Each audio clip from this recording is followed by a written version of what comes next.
सौरभ जी से अनुरोध करूंगा कि वे आए और इस सत्र के संचालन का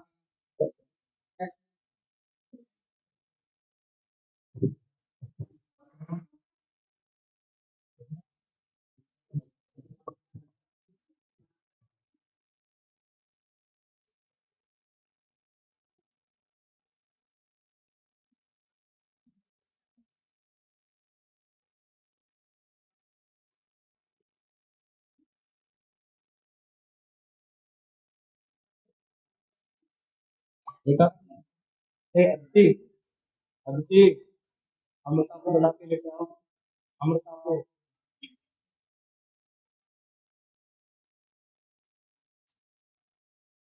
गोस्वामी तुलसीदास राजकीय स्नातकोत्तर महाविद्यालय करवी चित्रकूट के इस सभागार में आप सभी का इस काल पाठ्य सत्र में पुनः महाविद्यालय परिवार की ओर से मैं डॉक्टर नीरज गुप्ता हार्दिक अभिनंदन करता हूं। हमारे इस सत्र के सभी विद्वत कविगण मंत्रस्थ हो चुके हैं और मैं महाविद्यालय की छात्राओं से अनुरोध करूंगा कि वो हमारे सभी मंत्रस्थ कविगण का गौरी चंदन और वैज अलंकरण के माध्यम से स्वागत करना।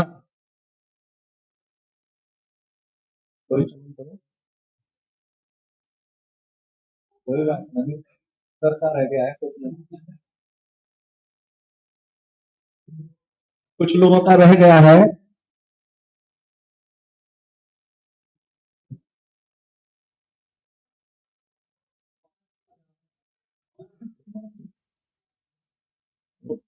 रुको रुको रुको रुको बेटा। साथ ही गौरव जी, मुकेश जी और राकेश सर, आप सभी से अनुरोध है कि हमारे जो इस सत्र के अतिथि हैं उनका अंगवस्त्र भेंट कर स्वागत करने का कष्ट करें। स्वागत की परंपरा को थोड़ा सा संक्षिप्त करते हुए जो विद्वत कविगण हैं उनको सुनने का मौका हम लोग को ज्यादा मिल सके, इसलिए इसको बहुत संक्षेप में करते हुए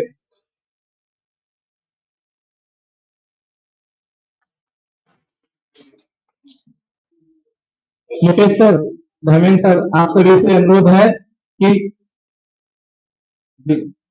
मुकेश सर, धर्मेंद्र सर, आपसे अनुरोध है कि जो पुष्प गुच्छ भेंट कर अतिथियों का स्वागत करने का कष्ट करें।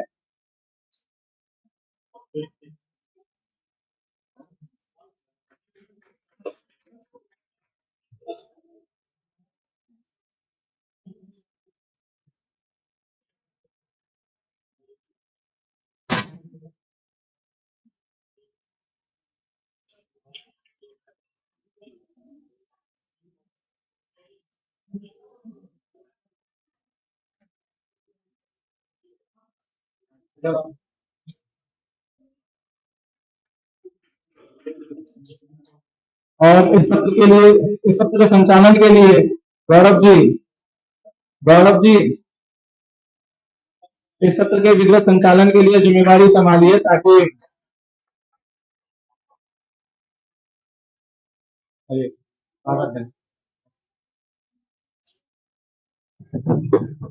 जैसा कि आप सब देख रहे हैं कि कवि अपने कवियों से मंच जो है सज चुका है और यह बहुत प्रतीक्षित सत्र है विशेष रूप से मेरे लिए, क्योंकि विचार सत्र विद्यार्थियों से भी जुड़ा था और प्रबुद्धजनों से भी जुड़ा था। और ये जो कविता का सत्र होता है यह हृदय सिक्त लोगों के लिए भी होता है।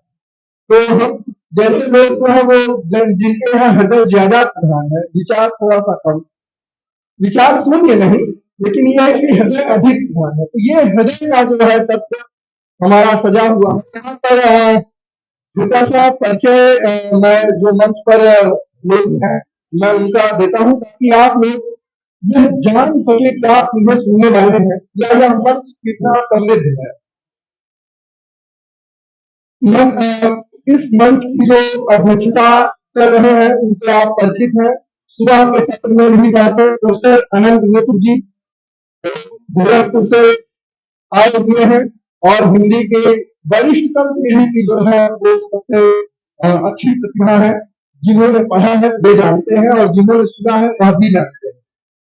बगल में प्रोफेसर विवेक निराला है, उनके नाम के पीछे लगा हुआ है। जाहिर है कि वह हिंदी की एक कविता की जो प्रतिरोध की चेतना की जो परंपरा रही है उस परंपरा से जुड़ते हुए कवि है। न इस संबंध में कि वह और है, बल्कि इस संबंध में भी कि हिंदी को उन्होंने दो कविता संग्रह दिए हैं, जिसका पहला शीर्षक है एक है और दूसरा कविता संग्रह जो राजकुमार दोनों राजकुमार से प्रकाशन है जो हिंदी की अच्छे पब्लिकेशन हाउस है। तो वो है ध्रुव तारा जल में। विवेक सर के बगल में बैठे हैं निशांत। इनका भारतीय ज्ञानपीठ से कविता संग्रह बहुत चर्चित हुआ था, एक जवान होते हुए लड़के का कुतूहलनामा, जो हम लोग बहुत जब थोड़ा सा जवान हो रहे थे तो वो कह रहे थे उनमें बेरोजगारी को लेकर के बहुत अच्छी कविता है। 28 साल का लड़का जो है बेरोजगारी से कैसे जूझता है, ऐसे संग्रह है। आनंद गुप्ता निशांत जी आसनसोल से आए हैं, वहीं पर हिंदी के सहायक आचार्य आनंद गुप्ता जी हैं, जो अभी हिंदी के जो है अच्छे कवि हैं और नीलांबर जैसी सांस्कृतिक संस्था से जो है जुड़े हुए हैं और बहुत बड़े आयोजन देश राष्ट्रीय स्तर के आयोजन ये वर्ष में एक बार उस संस्था के माध्यम से कराते रहे हैं, जहाँ पर हिंदी के हर बड़ा कवि मुझे लगता है पहुंच चुका है और जो नहीं पहुंचा है वो उनके बुलावे के इंतजार में। और विनम्र सेन सिंह है और ये हमारे मित्र भी हैं, हम लोगों ने साथ पीएचडी की है। वर्तमान में हिंदी विभाग में असिस्टेंट प्रोफेसर है और हिंदी के अच्छे गीतकारों में जो नई पीढ़ी है इनका नाम है और ये जब गीत सुनाएंगे या कविताएं पढ़ेंगे तो आप जानेंगे। कुमार मंगलम ये उत्तराखंड यूनिवर्सिटी में है, ये भी हिंदी के सहायक आचार्य हैं। अभी तक इनका कोई कविता संग्रह नहीं आया है, लेकिन कविता संग्रह के कवियों पर ये कवि भारी है। इसका उदाहरण जो हिंदी के विद्यार्थी पढ़ेंगे आगे तो जानेंगे कि मैं ये बात क्यों कह रहा हूँ, दूसरे जी बैठे हुए हैं वो ये जानते हैं। नताशा जी है, ये नताशा जी पटना से आई है, ये इनका एक कविता संग्रह है बचा रहे सब और बिहार सरकार ने इनको पुरस्कार भी दिया, हंस का कविता सम्मान जो है इनको दिल्ली में कहा मिला।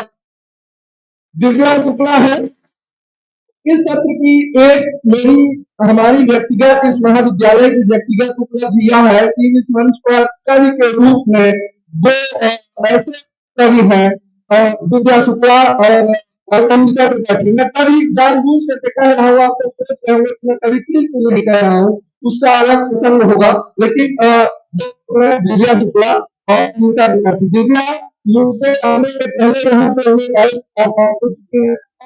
मैंने पढ़ाया तो ये इनकी कविताएं छापी रही है, ये अच्छा कर रहे हैं। मुझे लगा कि अगर हम इस मंच को क्रिएट कर रहे हैं, सृजित कर रहे हैं तो हमें अपने विद्यार्थियों को भी जो है मौका देना चाहिए, तो वो विद्यार्थी के रूप में नहीं एज ए पोएट यहाँ पर आमंत्रित है। मैं मंच पर आमंत्रित सभी कवियों का हृदय से स्वागत करता हूँ और आप सभी का स्वागत करता हूँ इसलिए क्योंकि कविता सुनना बहुत अच्छा काम है।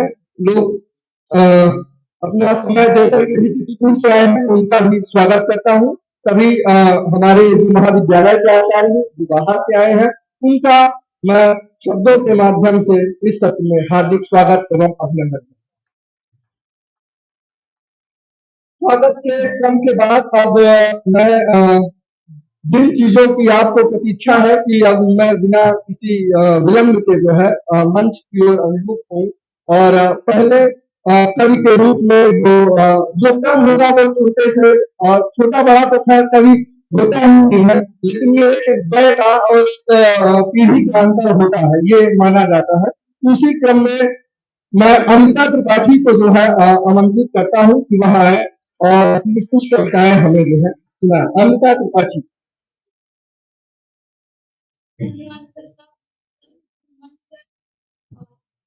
आदरणीय प्राचार्य, उपस्थित मंच और आए हुए अतिथि और मेरे छोटे बड़े भाई हो सभी को मेरा नमस्कार। मैं अमृता त्रिपाठी अपनी कविता का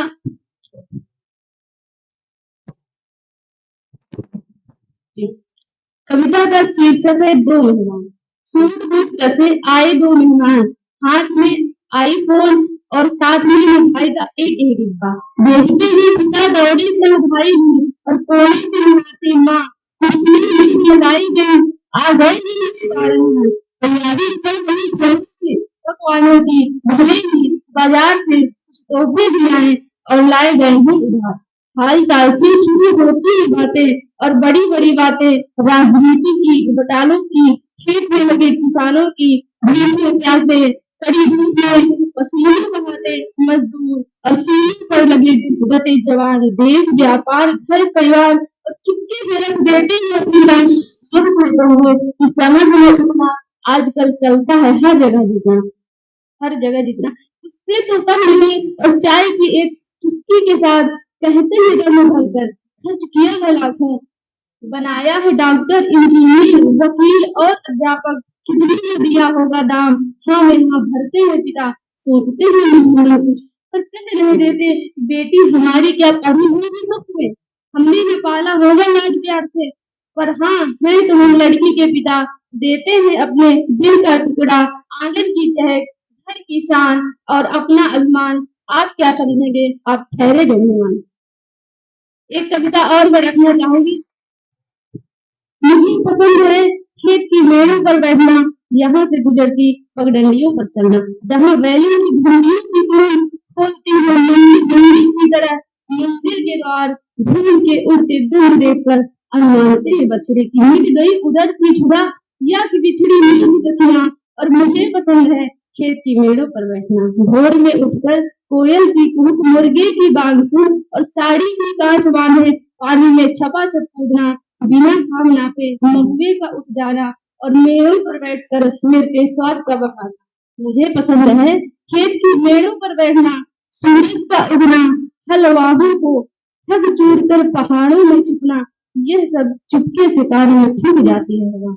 खेत कट कुट झुक जाते हैं, मेरी कटी और सिमटी हुई पर संभाली है हमारी स्मृतियां और चकाचौंध की आंधी में विश्रांति की आस। मुझे पसंद है खेत की मेड़ों पर बैठना, मुझे पसंद है खेत की मेड़ों पर बैठना।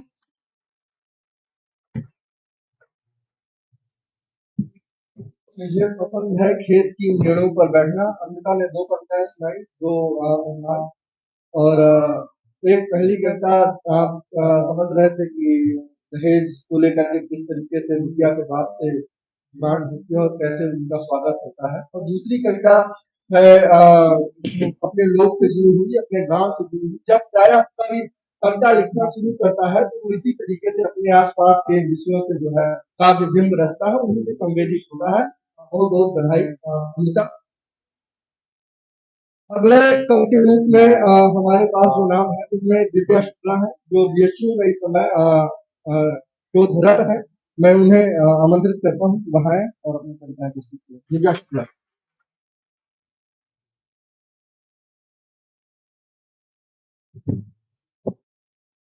बहुत बहुत धन्यवाद सर। सबसे पहले मैं कामता नाथ जी को प्रणाम करती हूँ और मेरी विद्या की अधिष्ठात्री देवी माँ शारदा को सादर प्रणाम है। और यहाँ पर उपस्थित सभी सभी जगह जिनके साथ हम मंच साझा कर रहे थे, शायद मेरा बहुत बड़ा सौभाग्य है आज विवेक निराला जी, आनंद मिश्र सर और आदरणीय चित्रंजन सर के सामने और आदरणीय विनम्र सेन सर और बड़े से बड़े उद्भट विद्वान जो सभी जन, आदरणीय मुन्ना सर जो है, मैं उनको मतलब बुंदेलखंड विश्वविद्यालय में जब उनको मिली थी तो मुझे बहुत अच्छा लगा था। उसके बाद आज सबके सामने मैं अगर अपनी छोटी सी मतलब की जो भावनाएं हैं उनको अगर व्यक्त कर पा रही हूँ, उसके लिए शायद मेरे लिए बहुत बड़ा दिन होगा। और एक चीज और मैं अपना अनुभव साझा करना चाहूंगी कि ये मेरा महाविद्यालय रहा है जहाँ मैं इसको एक प्रयोगशाला कहती हूँ, इसलिए क्योंकि इसने मुझे गढ़ा है। हमारे पास जब हम एक छोटे से क्षेत्र में रहते हैं ना, हमें पढ़ने के लिए एक नई नई उम्मीदें देना एक महाविद्यालय ही कार्य करता है। जब मैं अपने घर में कदम रख रही तो मुझे मेरे अंदर एक भावुकता और जो उत्साह दोनों एक साथ आ रहे थे और घबराहट नहीं रही थी और आगे बढ़ रही थी यही महाविद्यालय है जहाँ से मैंने अपनी कविताओं की अपने आगे बढ़ने की अपने कदमों को आगे ऊपर उठाने की सोची थी। तो मैं सबसे पहले धरती में नमन करती हूँ और सही बात में आप सभी के समक्ष प्रस्तुत करती हूँ और आप लोगों का आशीर्वाद चाहूंगी। अज्ञानी मन के मार्जन को गुरुदृष्टि आज दर्पण कर लो। अज्ञानी मन के मार्जन को गुरुदृष्टि आज दर्पण कर लो। भगवान की स्मृत के क्षण क्षण को वंदन कर लो। ये चित्रकूट की अमर धरा है कांतानाथ का वास यहाँ। ये चित्रकूट की अमर धरा है कांतानाथ का वास यहाँ। इस मिट्टी का तिलक लगा कर मैं इस कर को चंदन करूँ, इस कर को चंदन करूँ।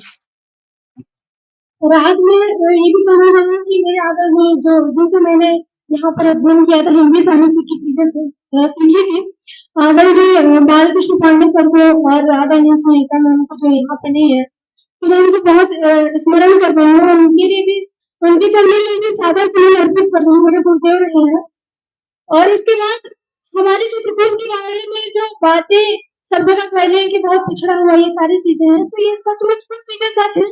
मैं इसको कुछ आईने दिखाती हूँ, मुझे लगता है कि आप सबको उस तरफ मोड़ती हूँ कि किस तरह से हमारी चित्रकूट की छवि बनी है, उसका दूसरा पक्ष भी क्या हो सकता है, उसको मैंने अपनी कविता में पिरोने की कोशिश करी है। तो मैं आप सबका आशीर्वाद चाहूंगी आगे। कहते हैं यहाँ सब पिछड़ा है, कहते हैं यहाँ सब पिछड़ा है, चित्रकूट विकास में निचला है। पानी की विकट समस्या है, सूखा और बाढ़ तो सख्या है। पानी की विकट समस्या है, सूखा और बाढ़ तो सख्या है। शिक्षा का स्तर है खराब, धुत नशे में है शबाब। शिक्षा का स्तर है खराब, धुत नशे में है शबाब। जाति धर्म का रेला है, नेताओं का सब खेला है। लड़की बर्तन चौका करने का साधन समझी जाती है, लड़की बर्तन चौका करने का साधन समझी जाती है। बड़ी हुई थोड़ी तो मुझे घर भिजवा दी जाती है। ये सच्चाई हमारी समाज से जहाँ तक मुझे लगता है सबको उस चीज से आप भी जुड़ गए होंगे अगर गाँव से होंगे आप सभी। लड़की बर्तन चौका करने का साथी समझी जाती है, बड़ी हुई थोड़ी तो मुझे घर भिजवा दी जाती है। गंदगी जहालत गुर्बत में नन्हे बच्चे अपनाते हैं, मेहनत मजदूरी करके भी भरपेट न भोजन पाते हैं। कृषक यहाँ का आजीवन कर्जे ही भरता रहता है, कृषक यहाँ का आजीवन कर्जे ही भरता रहता है। सरकारी लाभ के खातिर तहसील भटकता रहता है। अवैध खनन बलात्कार और चोरी की खबरें आम हैं। अवैध खनन बलात्कार और चोरी की खबरें आम हैं। स्वास्थ्य रक्षा सड़क प्रबंधन सब होते बदनाम यहाँ।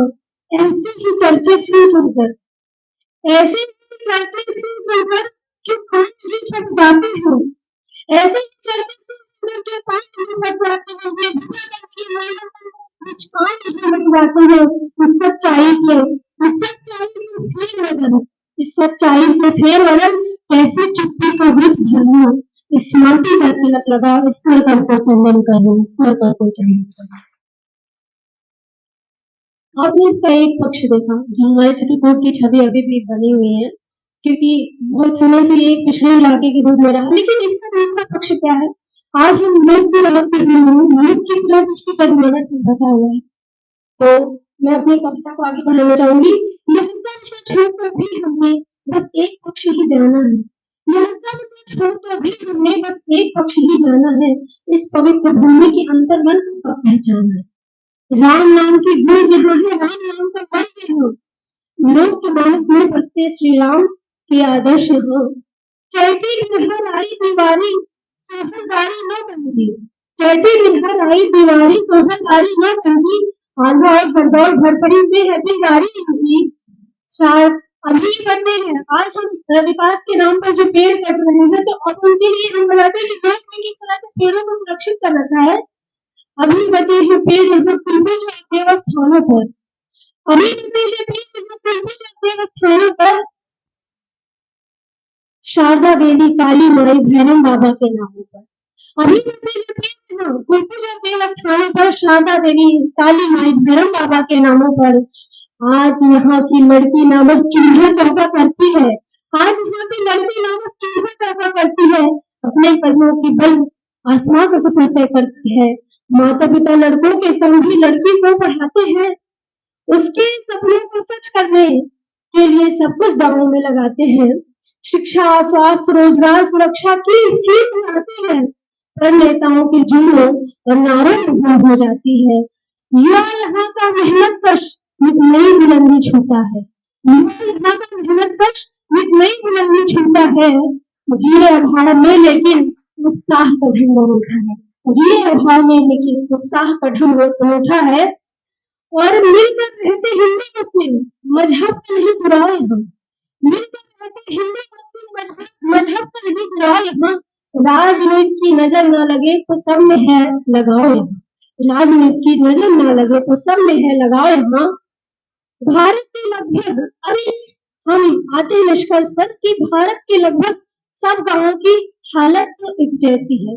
भारत के लगभग सब गांवों की हालत तो एक जैसी है। आबो हवा खुश मिजाजी सांसों में राहत जैसी है। आबो हवा खुश मिजाजी सांसों में राहत जैसी है। चाहे सड़कें राहों पर गलियां दिल की राह बनाती है। चाहे सड़कें राहों पर गलियां दिल की राह बनाती हैं। निश्चल मन के सहज प्रेम के खत को वो पहुंचाती है। निश्चल मन के सहज प्रेम के खत को तो पहुंचाती है। वो धारा प्रतिकूल है पर हार को कैसे वर्ण कर लूं। वो धारा प्रतिकूल है पर हार को कैसे वर्ण कर लूं। अपनी माटी का तिलक लगा स्थिर मन के चंदन पर मैं सहज कब्जा करना भगवान बस अंतिम मेरी 4 पंक्तियां हैं मैं आप सबको समर्पित करना चाहूंगी कि ये मुसलसल संघर्षों का जो सिलसिला होता है हम सभी का ये जीवन होता है संघर्षों से पला बड़ा तभी हम कुछ कर पाते हैं और मुझे जो आशीर्वाद यहाँ से मिला है पता नहीं मैं कभी इसका कभी नहीं चुका पाऊंगी और मैं चाहती हूँ कि कभी ना चुकाऊँ तो पता रहे ताकि मैं इसकी कर्जदार बन सकूँ और बहुत सी मैं 4 पंक्तियों के साथ अपनी बाकी बातों का विराम करूंगी। बहुत सी चोट है दिल में बहुत सी चोट है दिल में बहुत से जख्म पाए हैं। हम सभी की स्थितियां हैं शायद और इस क्षेत्र की थोड़ी ज्यादा है कि बहुत सी चोट है दिल में बहुत से जख्म पाए हैं। न सहलाया किसी ने जब खुद ही मरहम लगाए हैं। बहुत सी चोट है दिल में बहुत से जख्म पाए हैं। न सहलाया किसी ने जब खुद ही मरहम लगाए हैं। है संघर्षों का पथ ये सिलसिला बचपन से जारी है संघर्षों का पथ ये सिलसिला बचपन से जारी है। मुसलसल कंटकों को चल के कभी अर्श पाऊं मुसलसल कंटकों को चल के कभी अर्श पाऊं। बहुत बहुत धन्यवाद। बहुत बहुत धन्यवाद दिव्या शुक्ला जी। आपने दिव्या शुक्ला की कविता में किस तरीके से चित्रकूट का वर्णन किया इससे यहाँ की माटी यहाँ की संस्कृति के बारे में आपको जो है थोड़ा बहुत अंदाजा हुआ। एक चीज जाते जाते दिव्या ने कही कि यहाँ का जो है ऋण कैसे चुकाऊंगा नहीं चुका सकती या कुछ भी जो भी बोला वो मैं ये कहना चाहता हूँ कि ये जो संस्था का ऋण होता है एक तरीके से पूर्ण ऋण की तरह होता है और हर ऋण को चुकाने के तरीके हैं। हमें जो सिखाया गया वही चीज हम दूसरों को सिखाते रहे जीवन में क्या करते हुए उस ऋण से हम उऋण भले ना हो लेकिन यह प्रयत्न हमें करना चाहिए। इस तरीके से ही हम हमने सीखा यही जो मैंने सीखा है वो मैं यहाँ पर प्रस्तुत कर रहा हूँ। आगे कल के रूप में हमारे हिंदी के अच्छे गीतकारों में जिनका नाम है आप सब उन्हें YouTube पर भी सुन सकेंगे आज के बाद क्योंकि मुझे उम्मीद है कि आप उन्हें सर्च करेंगे। यह डॉक्टर वीना शेर सिंह जो यहाँ विद्यालय में असिस्टेंट प्रोफेसर है। मैं उन्हें आमंत्रित करता हूँ कि वह आए कुछ कविताएं और कुछ गीत दोनों प्रस्तुत करें।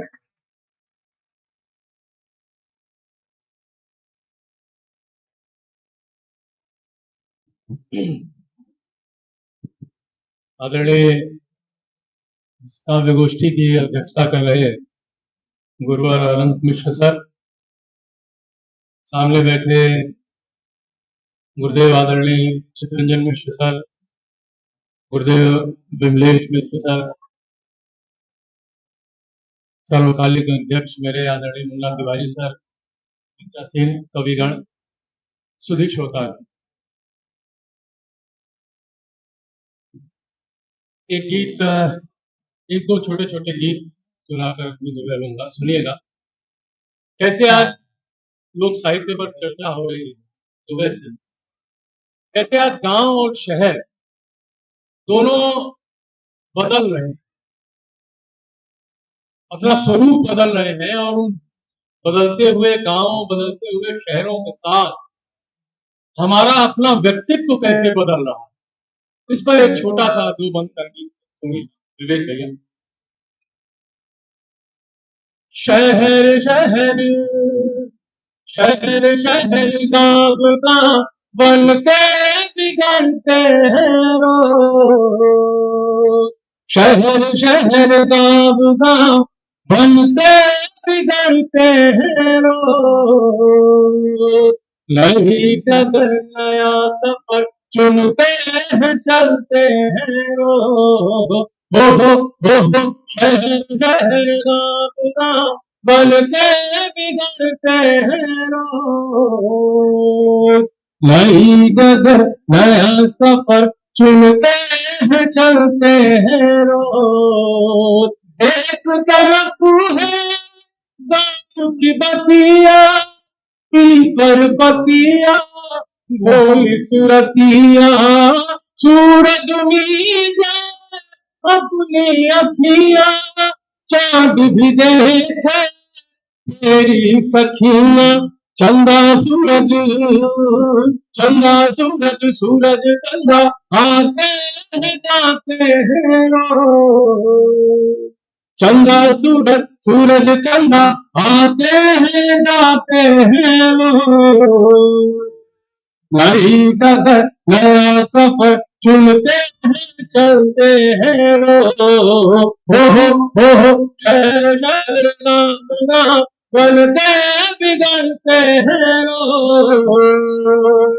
नई डगर नया सफर चुनते हैं चलते हैं रोज। बदल गई क्या वो तस्वीरें, मिट सी गई क्या वो ताबीरें।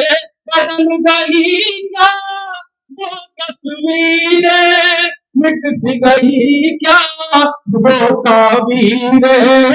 जीवन जीवन दिन दिन पल पल लेकर आते हैं एक हलचल। घड़ी घड़ी पहर पहर जीवन बदलते हैं रोज। घड़ी घड़ी पहर पहर जीवन बदलते हैं रोज। नई डगर नया सफर चुनते हैं चलते हैं रोज। हो शहर शहर गाँव गाँव बनते बिगड़ते हैं रोज। नई डगर नया सफर चुनते हैं चलते हैं रोज। अंतिम बंद देखे कि जीवन के इस अंधियारे में परिवर्तन के गलियारे में। जीवन के इस अंधियारे में परिवर्तन के गलियारे में संबंधों का मोल रहा क्या, परिवर्तन की चोट सहाजा। संबंधों का मोल रहा क्या, परिवर्तन की चोट सहाजा। नजर वाले महानगर रिश्ते पर टूटे हैं रोज। नगर वाले महानगर रिश्ते पर टूटे हैं रोज। नई डगर नया सफर चुनते हैं चलते हैं रोज। हो शहर शहर गाँव गाँव बनते बिगड़ते हैं रोज। नई डगर नया सफर चुनते हैं चलते हैं रोज। बहुत शुक्रिया।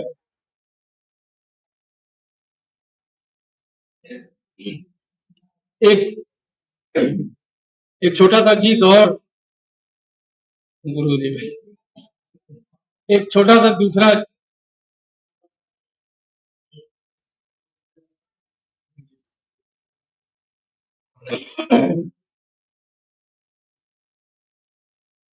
ख्वाब आंखों में बसा कर हम रंगीले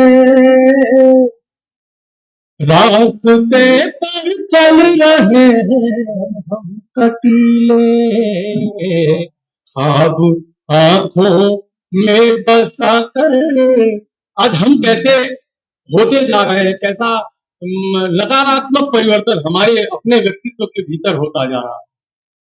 ख्वाब आंखों में बसा कर हम रंगीले रास्ते पर चल रहे हैं हम कटीले रास्ते पर चल रहे हैं हम कटीले।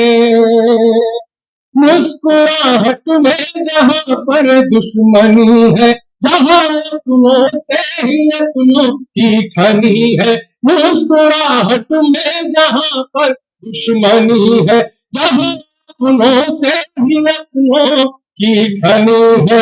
आंख में पानी नहीं आंखें जुबां है रिश्तों की दीवार धोखों से बनी है। लगते पल कब नागफनियों पर रसीले लगते पल कब नागफनियों पर रसीले रास्ते पर चल रहे हैं हम कटीले रास्ते पर चल रहे हैं हम कटीले। द्वार पर एक दीप देखो जल रहा है द्वार पर एक दीप देखो जल रहा है पर यह सूरज ख्वाहिशों का ढल रहा है। द्वार पर एक दीप देखो जल रहा है पर यह सूरज ख्वाहिशों का ढल रहा है। हम उजाले के लिए बेताब हैं, वो मेरा हाथ अपने मल रहा है वो मेरा हाथ अपने मल रहा है। बेवजह हम गीत गाते हैं सुरीले बेवजह हम गीत गाते हैं सुरीले रास्ते पर चल रहे हैं हम कटीले रास्ते पर चल रहे हैं हम कटीले। हर कदम दुश्वारियां हम सह रहे हैं हर कदम दुश्वारियां हम सह रहे हैं पर कहाँ कुछ भी किसी से कह रहे हैं। हर कदम दुश्वारियां हम सह रहे हैं पर कहाँ कुछ भी किसी से कह रहे हैं। हौसले पिघलकर आंख से आंसू वो बनकर बह रहे हैं आंख से आंसू वो बनकर बह रहे हैं। बज रहे खाली उम्मीदों के पतीले बज रहे खाली उम्मीदों के पतीले रास्ते पर चल रहे हैं हम कटीले रास्ते पर चल रहे हैं हम कटीले। हर तरह की दृश्य मानस में उकेरे हर तरह भी दृश्य मानस में उकेरे आ ही जाते हैं न जाने क्यों सवेरे। हर तरह भी दृश्य मानस में उकेरे आ ही जाते हैं न जाने क्यों सवेरे। है जब पंछी हमको दूर जाकर खोजते अपने बसेरे।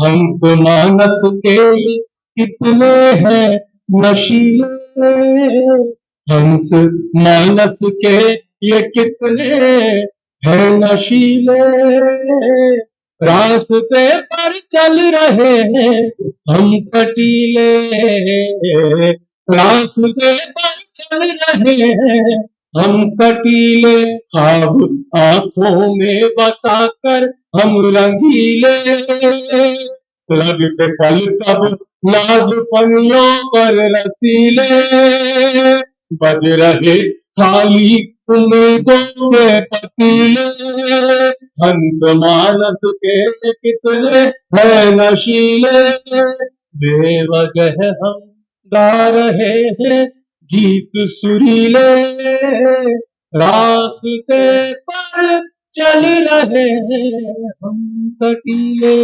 बहुत बहुत शुक्रिया, धन्यवाद।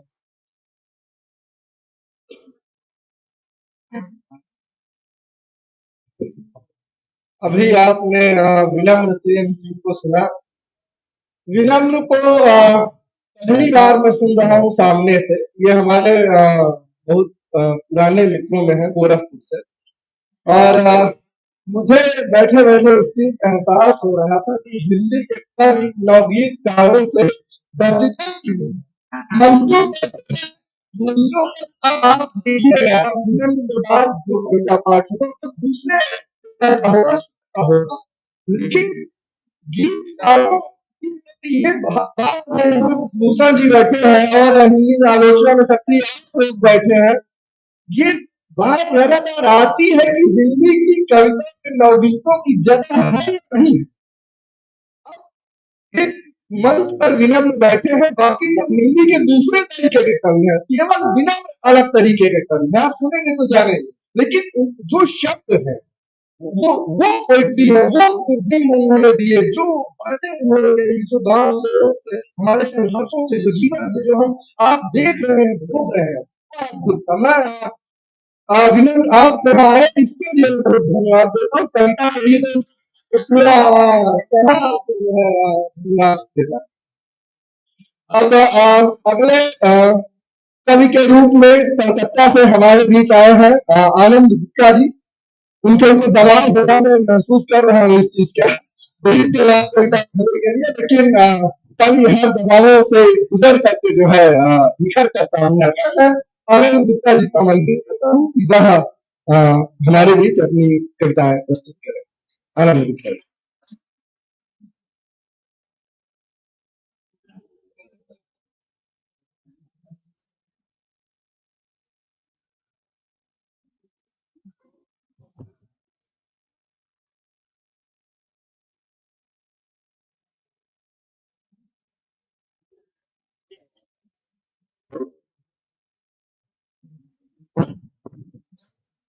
आदरणीय मंच अध्यक्ष महोदय एवं हमारे बीच उपस्थित विद्यार्थीगण एवं विद्यार्थीगण सबको मेरा अभिनंदन।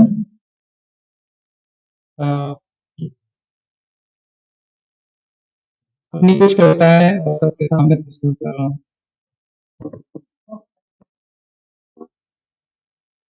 पहली कविता का शीर्षक है नदी का शोक रीत। नदी के सीने में असंख्य दुख भरते हैं। नदियां अपने दुखों को जीती एक दिन गहरे समुद्र को सौंप आती है अपने दुखों की असंख्य कहानियां, जो समुद्र के सीने पर दहाड़े मारती रहती है और अक्सर लोगों की आंखों से ओझल रह जाती है। नदी हमारे लिए पवित्र चीज है और नदी की पवित्रता पर संदेह करना धर्म विरुद्ध, इसलिए शासकों, दलालों और पुरोहितों के लिए यह सबसे फायदे की चीज। एक शासक के घोषणा पत्रों में वर्षों से हैरान ताकती रही नदी। एक शासक इसे बचाने की शपथ लेकर इसकी गोली लगाता, एक शासक इसे डिब्बे में भर घर में पहुंचाता, एक शासक इसके सीने पर बांध बनाकर विकास का नायक, एक पुरोहित इसे लोटे में भरता, उसकी पवित्रता के मंत्र उड़ाता, बंडी के जेब में डालता है और नदी जेब के भीतर पहुंच जाती है। जी हाँ, जेब के भीतर। यह हमारे समय का भयावह सच है कि नदियां जमीन से ज्यादा आजकल जेबों, नक्शों और फाइलों में लगातार हम तो एक कवि इसकी दशा पर जहां जाहिर होता है, गाता है नदी के शोक गीत, कुछ लोग अभी हैरान परेशान हैं, जिनकी आंखों में डरावने सपने की तरह आती है नदी एक महात्मा से बचाने के लिए अपने प्राण देता है। कुछ लोग नदियों के लिए लड़ रहे हैं आर पार की लड़ाई। और देखिए और देखिए आपके लिए सुनने के लिए नाव है। 5 रुपए का टिकट लेकर नदी के बुरे को बिना छुए आप हर रोज आराम से पार कर सकते हैं नदी।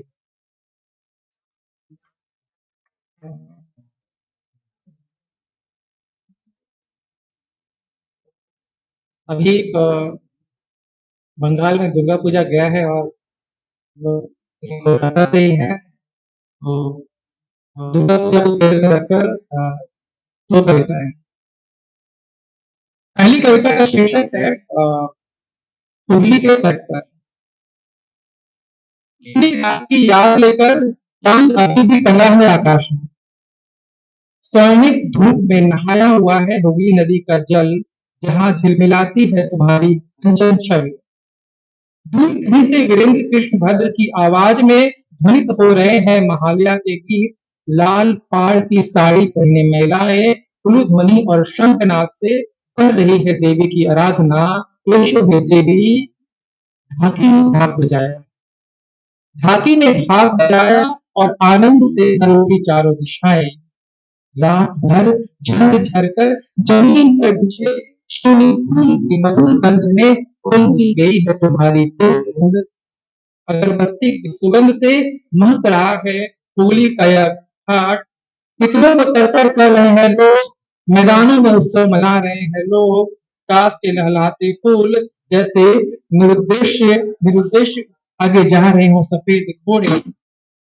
किनारे का बालू तुम्हारी पीठ, किनारे का बालू तुम्हारी पीठ है, जहां मैं रचता हूँ प्रेम का महाकाव्य। भूमि के छोटे टापू तुम्हारा वक्ष, जहां मैं सपने खाते। नदी पर तैरता है आकाश, जिस पर मैं इंद्रधनुष रचता हूँ।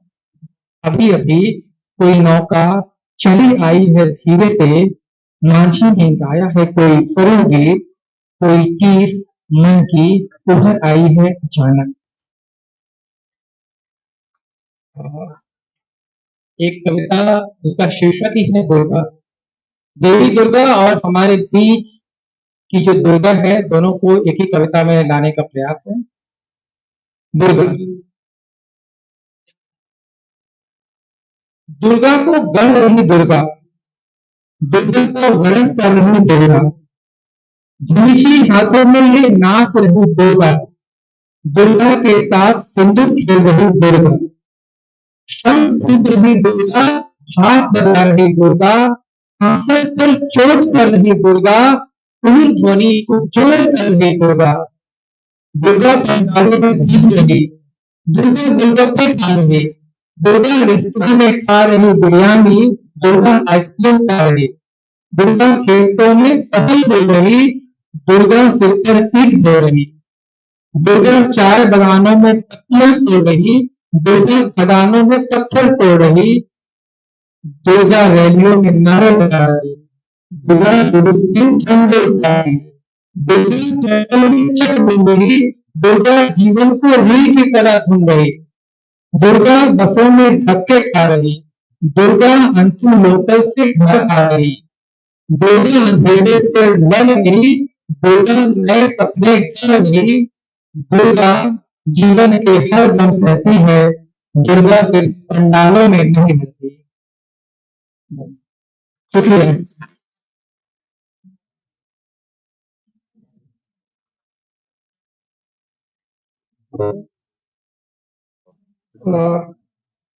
आनंद ने 3 कविताएं सुनाई और तीनों कविताओं का स्वर अलग अलग था। सबकी चिंताएं अलग थी। दुर्गा को गढ़ रही दुर्गा, एक मैंने इसे पहले भी मुझे लगता है पढ़ा या सुना था। और नदी पर जो कविता है वो तो सबने सुनी, वो बहुत अच्छी प्रतीकात्मक कविता है और एक जरूरी कविता है। जब हम पर्यावरण लगातार दोहन करते जा रहे हैं और पर्यावरण से लगातार जो है हम लेते ही जा रहे हैं, जब तक कुछ नहीं रहे। तो नदी का शोक गीत क्या हो सकता है। आप आनंद गुप्ता जी को पढ़ें और उसके बाद आप जानेंगे। बहुत बहुत धन्यवाद आनंद जी। आगे कवि के रूप में मैं पटना से हमारे बीच है नताशा। मैं उन्हें आमंत्रित करता हूँ कि वह आए और अपनी कविताएं हमारे समूह में। नताशा।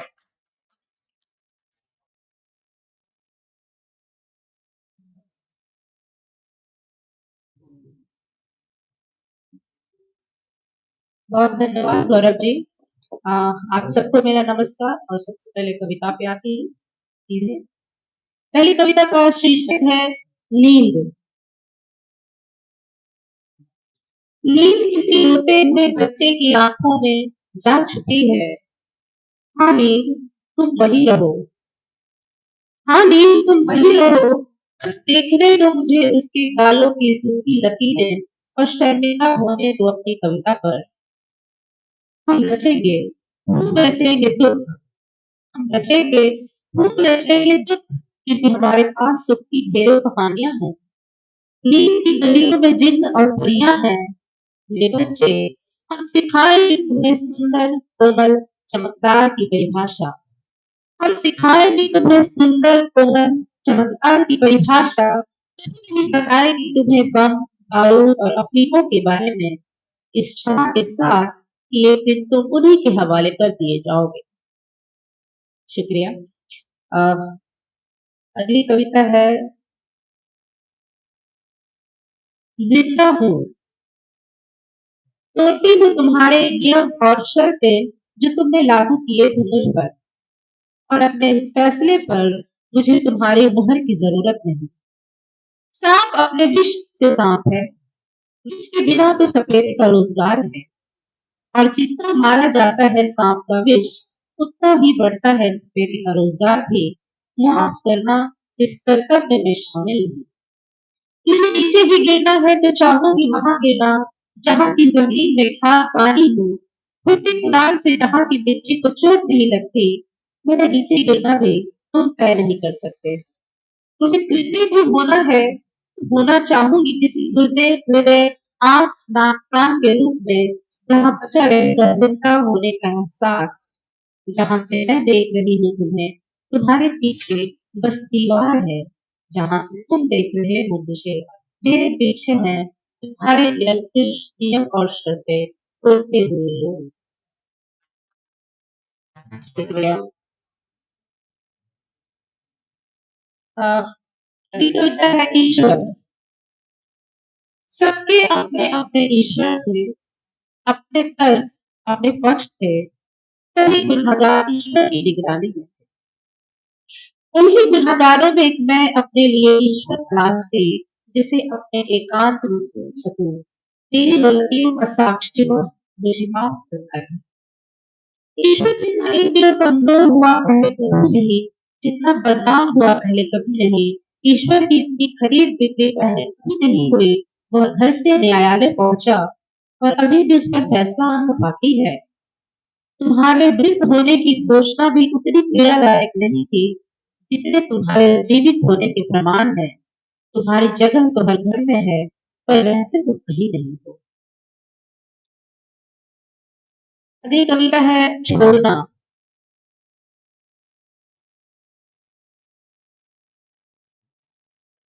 हम छोड़ देते हैं रोज जरूरी बात। ये छोड़ देते अपनी सूची में मेरा नाम शामिल करना। मैं जिरह नहीं करती इस आश्वस्ति में कि छूटे हुए लोगों की भी एक सूची होती है। मेरे 40वें वसंत में भी वह अधूरी इच्छा शामिल है कि छूट जाते कागज का कोई टुकड़ा मेज पर तुम्हारे देर लौटने से पहले मैं जान जाती कि तुम देर से लौटोगे। मुझे रोज घर छोड़ते छोड़ते तुमने छोड़ दिया यह रास्ता। मैंने भी छोड़ दिया आखिर तुम्हारी राह तकना। कितनी स्मृतियां हैं स्त्रियों के जीवन में छोड़े जाने को लेकर कहाँ तक गिनाऊं। लड़कपन छोड़ा पीहर छोड़ा छोड़ी न जाने कितनी शाम विदाई की गोद में। गौतम ने छोड़ा उस स्त्री को जो बुद्धत्व का रहस्य जान सकती थी। राम ने छोड़ा जानकी को जिसने छोड़ दिया था वैभव प्रेम के पीछे। तुम कहते हो ना तुम कहते हो ना कि छोड़ो तो जाने दो। पानी में रहकर मगर से बैर कौन करे। तो याद रखना पानी में रहकर मगर से बैर नहीं भी किया तब भी नहीं बचोगे जब तक पानी बचाने की जिद तुम में नहीं होगी। इस जिद को मत छोड़ना। एक काम को छोड़ देता है बलात् स्त्री की देह पर रंगीन भाव, एक प्रेमी भाव पर चुंबन छोड़ देता महीनों न भूली जाने वाली स्मृति। पृथ्वी छोड़ रही है पक्ष, पक्षी छोड़ रहे हैं वृक्ष, नदियां छोड़ रही है रेत, शायद छोड़ते गए शिव अपने भाई को जीव को तोड़ने अनुबंध उजड़ की सघनता जो धरती का कवच है। शुक्रिया। Thank you.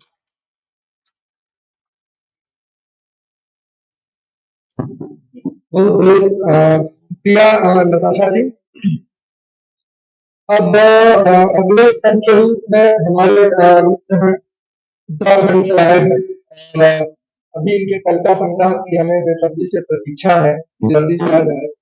कुमार मंगलम हिंदी के सहायक आचार्य हैं, आलोचक भी हैं। धन्यवाद। सम्मानित मंच और आपसे कविता का शीर्षक है ऋण। उड़ान देखते हुए उसने बंद कर दिया था जमीन देखना, उसके सामने सिर्फ आकाश का विस्तार था। उसने सभी से बेहतर हो जाने का विकल्प चुना।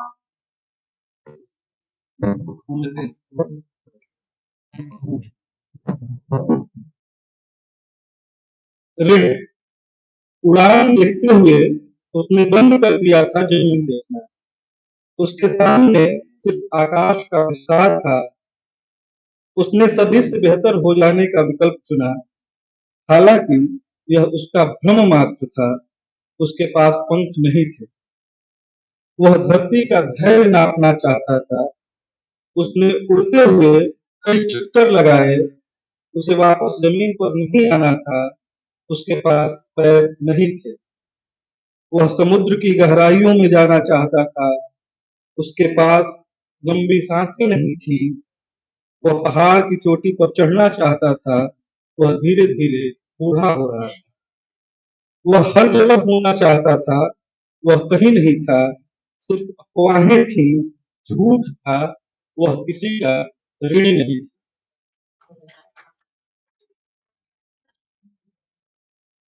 मणिकर्णिका लंबी है। मणिकर्णिका की जगह पे ललिता घाट था। अचानक शोर नहीं, गुबार उड़ा है। शेष साई विष्णु अंतर्धान हो गए हैं। जब धीरे धीरे गंगा किनारे से लालिमा शहर की ओर उठ रही थी और धीरे धीरे के लय में काशी जन अपने अलसाई नींद से जाग रहे थे।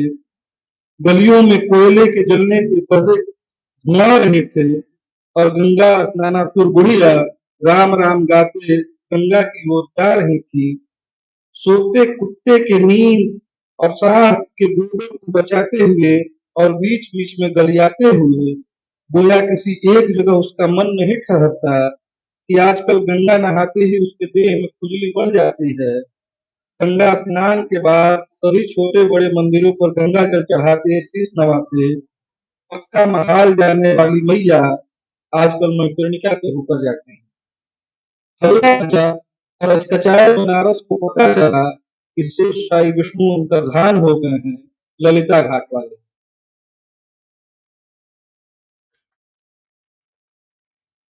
सवाल। आवाज के भीतरी तहखाने से आता है शासनादेश। डर अपना पैर पसारता है धीरे धीरे। युद्ध बंदी दबे आवाज चलते हैं। बम बहुत शोर के साथ फटता है। साहस कैसे भी नहीं आता। नींद में चमकती है बिल्ली की पुतली। परमाणु बम का पासवर्ड हो जैसे। मरने के सवाल को युद्ध तक असहित किया जाता है।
क्या हो रहा है, ये जो क्या हो रहा है, होना चाहिए, वही विचार विचार कुछ भी हो सकते हैं, हो रहा तो बिल्कुल विपरीत या बिल्कुल विडम्बनापूर्ण हो रहा, और सबको उसी में रहना है, सबको देखना है जो हो रहा तो हो।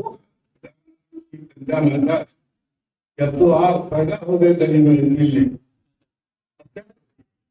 ये तो है, प्राण तो है, गोबर तो है, नाली तो है, गंदगी तो है, आप करते रहिए इस स्वच्छता अभियान, पर जो है उस भय में मनुष्य की जो सोच है और मनुष्य की इच्छा जो है दुनिया को कैसे सुंदर बनाया जाए, इसलिए कविता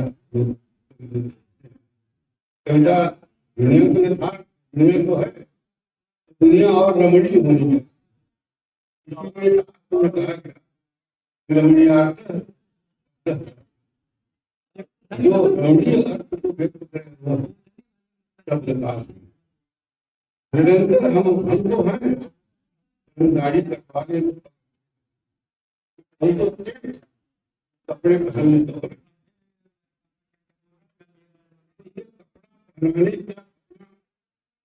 और सुंदर दिखाने का सपना, या जब कलिकाता में सब लोग काम करते थे तो राम राज्य का सपना, और जब समय जो है लड़ रहा था और साथ में था तो आनंद का सपना कमाई नहीं, ये जो सपने सपने दिखाने का, और ऐसा सपना नहीं जो सपना हिंसा पर आधारित, सपना हिंसा पर आधारित, सपने की वो करके निकल जाए जो हो रहा है, कवियों की चित्र दुनिया भर में तमाम परिभाषाएं मिल गई, कविता क्या है, लेकिन अंत में इस बात पर जो कवि नहीं है कभी ही कविता, कभी है तो कविता, और जो नहीं है बात करते हैं सपनाएं और शब्द का शब्द का व्याकरण का कोश का भाषा का नियम विधान का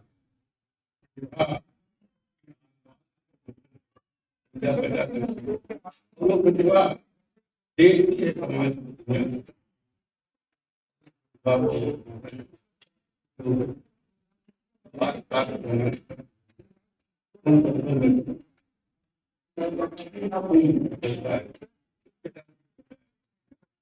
धूल से उठाता हो सकता, धूल से उठाता हूँ एक शब्द